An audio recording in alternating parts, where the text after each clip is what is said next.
News channel के माध्यम से अश्विनी जी से मुलाकात करने जा रहे हैं। आइए बात करते हैं अश्विनी जी से। नमस्कार अश्विनी। जय उत्तराखंड। मेरा नाम डॉक्टर अश्विनी लखोड़ी है और मैं उत्तराखंड की स्वराज पार्टी का राष्ट्रीय मुख्य अध्यक्ष हूँ। और हमारी पार्टी उत्तराखंड में उत्तराखंड के लोगों के लिए पिछले कई टाइम से काम कर रही है, चाहे वो सामाजिक कार्य हो या राजनीतिक कार्य हो। तो एक नई पार्टी है, इसको अभी बने हुए शायद 1 साल भी नहीं हुआ है, होने वाला है अगले महीने इसको 1 साल हो जाएगा बना हुआ। तो ये एक नई पार्टी है जिसमें अभी हम आगामी चुनाव 2022 में सभी हमारी 70 जो विधानसभा सीटें हैं चुनाव लड़ने के लिए हैं। जी तो सर, मैं ये पूछना चाहूँगी आपसे कि आपने अभी बताया कि आपकी पार्टी को ज़्यादा समय नहीं हुआ, तो इस बार चुनाव में आपकी पार्टी के क्या विचार हैं?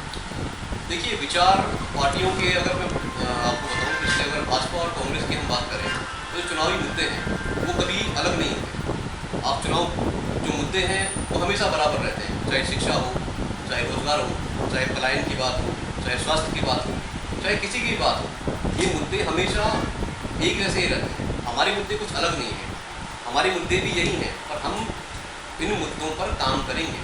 पिछली सरकारों ने सिर्फ इन मुद्दों को लेकर हमारे सामने आए, लेकिन इन मुद्दों पर काम नहीं किया। हमारा जो मेन है कि हम जो करेंगे, हम इन कामों को धरातल पर, हम इन कामों को करके दिखाएंगे, क्योंकि जो पिछली सरकारें हैं ये इन कामों को करने में बिल्कुल नाकाम रही। तो हमारा सिर्फ ये है, और आजकल आप देख रहे थे बहुत ज़्यादा ट्रेनिंग हो रहा है कि उत्तराखंड मांगे भू कानून, तो हम इसके समर्थन में हैं। चाहे भू कानून की बात हो, चाहे आप बात करते हैं अपने मूल निवास की, तो हम इसकी पैरवी करते हैं। जी, जैसे कि सर आपने बताया कि अभी पिछली जो भी सरकार रही है उसने उत्तराखंड के लिए कुछ नहीं किया, जबकि आपका कहना है कि आपकी पार्टी अभी ज़्यादा टाइम नहीं हुआ है, उसके बाद भी आपकी पार्टी के इतने अच्छे विचार हैं कि वो कुछ करना चाहती है।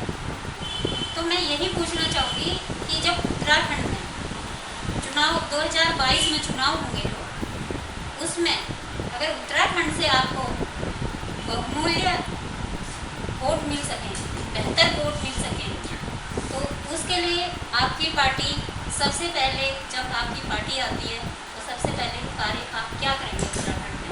आपको क्या लगता है किसके ऊपर काम करना चाहिए आपको उत्तराखंड? देखिए, हमारी उत्तराखंड को बने हुए आज 21 साल होने को आए, 21 साल हो गए, ज़्यादा ही होंगे। और इन 21 सालों में हमारे पास 11 मुख्यमंत्री हैं। तो आप खुद सोच सकते हैं, जहाँ इन 21 सालों में हमारे पास सिर्फ 4 या 5 मुख्यमंत्री होने चाहिए थे, वो 21 हमारे पास 11 मुख्यमंत्री रहे। तो काम क्या हुआ है ये आपको भी पता है, ये उत्तराखंड की जनता को भी पता है।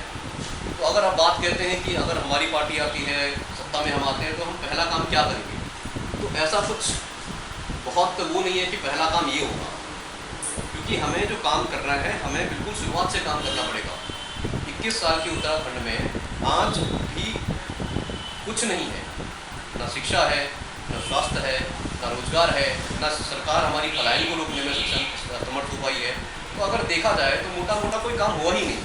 जो काम हुआ है वो सिर्फ कागजों पर हुआ है, जो काम हुआ है वो सिर्फ टीवी पर हुआ है, मीडिया पर हुआ है, और बातें हुई हैं। बातें की बात करें तो बातें तो बहुत हुई हैं, लेकिन सिर्फ बातें हुई हैं, काम कुछ भी नहीं हुआ। तो अगर आप कहें कि हम कहाँ से काम करेंगे, तो हमें काम शुरुआत से ही करना पड़ेगा। जो हमारी बेसिक जो नीड्स हैं उनको ही, उनका वो हमारा मुद्दा रहेगा, चाहे वो रोजगार हो, चाहे शिक्षा हो, चाहे स्वास्थ्य हो। हमें शुरुआत से ही हर चीज़ पर काम करने पड़ेगा। और ऐसा नहीं कि हम किसी एक पर्टिकुलर हम टॉपिक को लेंगे कि हम शिक्षा पर ही काम करेंगे या हम स्वास्थ्य पर ही काम करेंगे, नहीं। हमारे पास शिक्षित लोग हैं, हमारे पास शिक्षित मंत्री हैं, हमारे पास अच्छे जो है हमारे कार्यकर्ता बहुत अच्छे हैं, और हम एक साथ हर पहलू को लेकर चलेंगे। 2022 में आपकी पार्टी कितनी सीटों पे चुनाव लड़ रही है? देखिए, 2022 में हम पूरी 70 की 70 सीटों पर चुनाव लड़ने का हमारा अभी इरादा है।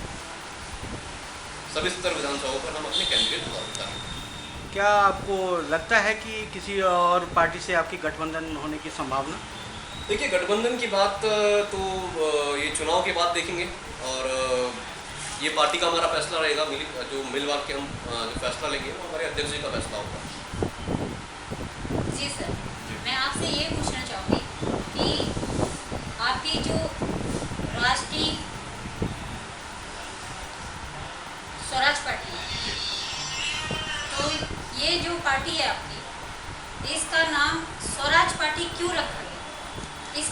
अर्थ क्या है? देखिए, स्वराज का अर्थ अगर आप लगाएं कि हमारा राज्य, जी तो आप कह सकते हैं कि उत्तराखंडियों को उनका राज्य कभी मिला ही नहीं।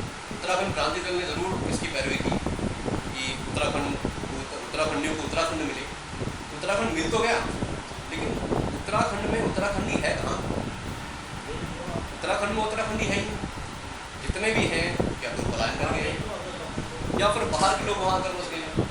तो हमारा स्वराज्य का अगर आप मतलब देखेंगे, हम स्वराज क्यों बोल रहे हैं, हमें स्वराज किस चीज़ के चाहिए, तो हमें स्वराज चाहिए शिक्षा, जो हमारी बेसिक ज़रूरतें हैं, जो एक पहाड़ी को मिलने चाहिए। हमें अगर जिस दिन पहाड़ियों को उनकी मूलभूत सुविधाएं पूरी हो गई, वो हमारे लिए हमारा स्वराज। जी, जैसे कि देखा गया कि पहाड़ में, आपके उत्तराखंड में ग्रामीणी जो है उनको कई चीज़ों की, कई परेशानियों का सामना करना पड़ता है, जैसे कि पानी है, सड़क है, अस्पताल है और घर और स्कूल है। तो मैं ये जानना चाहूँगी कि इन सब के बारे में आपकी पार्टी का क्या विचार है? देखिए, हमारा जो मेन फोकस है वो ग्रामीण क्षेत्रों पर ही है। आप अगर अभी देखें, जो भावी सरकार हमारी है, उसने कहा था कि घर घर नल लगाएंगे, और उसने वो किया भी। लेकिन नल है, लेकिन नल में पानी नहीं है। तो नल लगाने का उनका काम था, उन्होंने नल लगाए, लेकिन वहाँ उस नल में पानी नहीं। ये पानी देने वाला काम है। कहने का मतलब सिर्फ इतना है, अगर आप काम कर रहे हैं तो उस काम को धरातल पर दिखना जरूरी है। हमारी पार्टी सिर्फ इतना है कि हम मूलभूत सुविधाओं पर ही काम करें। ग्रामीणों को हमने ये है कि उसके लिए एक अलग हमने एक रूपरेखा तैयार की है कि हम कैसे उस पर काम करेंगे, और हमें मौका मिला तो हम ज़रूर उसको जो है धरातल पर लाएंगे। आप इससे पहले किसी और पार्टी के लिए कार्य करते थे या फिर फर्स्ट टाइम आपने इसी पार्टी को ज्वाइन किया? देखिए, एक सामाजिक कार्यकर्ता के रूप में मैं पिछले 3-4 सालों से काम कर रहा हूँ, लेकिन आज तक भी किसी जो है राजनीतिक पार्टी से कभी मेरा जो है संबंध नहीं रहा। ये पहली बार ही है जो मैं किसी राजनीतिक दल को समर्थन। मतलब आपका कहने का मतलब है कि आप वैसे ही समाज सेवा करते थे, पार्टी से कोई आपका लेन देन नहीं। ये फर्स्ट टाइम है जो आपने ये पार्टी ज्वाइन की। जी, और आपकी पार्टी का सबसे पहले मैं ये जानना चाहूँगी, आपकी पार्टी का मूल लक्ष्य क्या है? देखिए, मूल लक्ष्य मैंने जैसे आपको बताया कि हमारा जो मूल लक्ष्य है, उत्तराखंड को एक अलग पहचान दिलाना है, जो आज तक वो नहीं उनको मिल पाया है। जितने भी हमारे नेता हैं, जितने भी हमारे बड़े नेता हैं, या जितनी भी हमारी क्षेत्रीय पार्टी है जो करने में सक्षम नहीं हो पाई है, हमारा लक्ष्य है कि उत्तराखंड को, उत्तराखंडी को एक अलग पहचान पूरी दुनिया में। जी, बहुत बहुत धन्यवाद आपका। विक्रम सिंह जी, नमस्कार। विक्रम सिंह जी, आप अपने पार्टी के बारे में कुछ बताएं।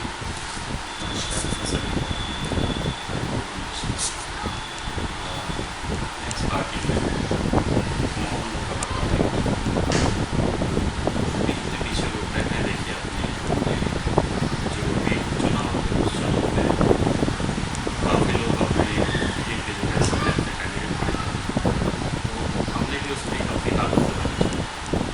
ताकत लगाने के साथ साथ हमारा अपना कैंडिडेट होता हुआ है, और हमने जहाँ तक ये देखिए होता क्या है कि उत्तराखंड तो जो आज के समय में जो बदलाव चाहिए, जो उत्तराखंड मांग रहा है, वो हम लोगों से ज़्यादा हमारे जो आम लोग रह रहे हैं उन लोगों को चाहिए। और उन लोगों को पता है कि उनको बदलाव, और वहाँ की जो संस्कृति है और वहाँ के बदलाव की चीज़ें हैं। आज उत्तराखंड में कल्याण हो रहे हैं, लोग आ जा रहे हैं, लेकिन उनके पास अपना विकास नहीं है, नौकरी नहीं है, कुछ नहीं है। तो बाहर से लोग आके उत्तराखंड में जो कार्य कर रहे हैं, मैं यही चाहता हूँ कि आने वाले समय में अगर हमारी पार्टी किसी तरीके से अगर कार्य करती है तो हमें सपोर्ट करते हैं। हम चाहेंगे कि उत्तराखंड में आने वाले समय में कोई भी हमारा उत्तराखंड का कल्याण ना करे, और उत्तराखंड में ही उसका कारोबार सारा वहीं विकसित हो और वहीं अपना कारोबार कर सके, ताकि आने वाले समय में यहाँ से उत्तराखंड से कहीं ऐसा ना लगे कि यहाँ से उत्तराखंड से लोगों का कल्याण हो। यहाँ उत्तराखंड में लोग बसे, लोग बाहर के जो लोग हैं वो देख रहे हैं कि आज के समय में आने वाले ये लोग यहाँ दोबारा से विकसित होकर कार्य कर रहे हैं, वो वापस अपने घर आके अपने घरों को बनाएंगे। घर देखा जाए, हर घर उत्तराखंड एक बहुत बड़ा है, हर जगह देखेंगे छोटे छोटे